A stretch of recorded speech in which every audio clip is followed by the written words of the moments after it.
am not a creature from another planet. I am a Jerusalemite.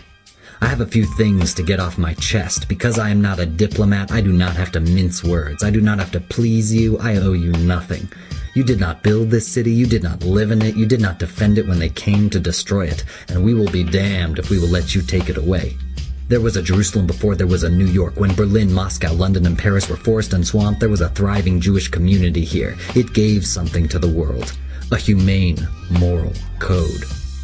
Here the prophets walked, their words flashing like forked lightning. Here are people who wanted nothing more than to be left alone, fought and died on the battlements, and when finally led away into captivity, swore that before they forgot Jerusalem, they would see their tongues cleave to their palates, their right arms wither. For 2 pain-filled millennia we pray daily to return to this city. On every Yom Kippur and Passover we fervently voice the hope that next year would find us in Jerusalem. Your inquisitions, pogroms, expulsions, the ghettos into which you jammed us, your forced baptisms, your genteel anti-Semitism, and the final unspeakable horror, the Holocaust, and worse, your terrifying disinterest in it. All these have not broken us. Do you think that you can break us now?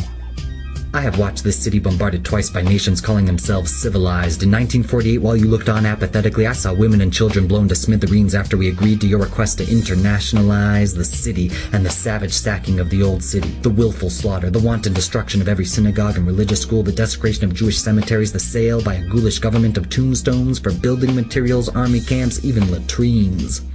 And you never said a word.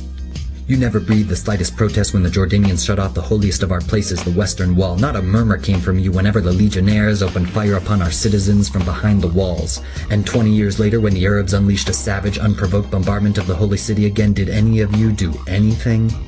The only time you came to life was when the city was at last reunited. Then you wrung your hands and spoke loftily of justice and the need for turning the other cheek. For the first time since the year 70, there is now complete religious freedom for all in Jerusalem. For the first time since the Romans put a torch to the temple, everyone has equal rights. We loathe the sword, but it was you who forced us to take it up. We crave peace, but we are not going back to the peace of 1948 as you would like us to. We are home. It has a lovely sound for a nation you have willed to wander over the face of the globe. We are not leaving. We are redeeming the pledge made by our forefathers. Jerusalem is being rebuilt next year, and the year after, and after, and after, until the end of time. In Jerusalem.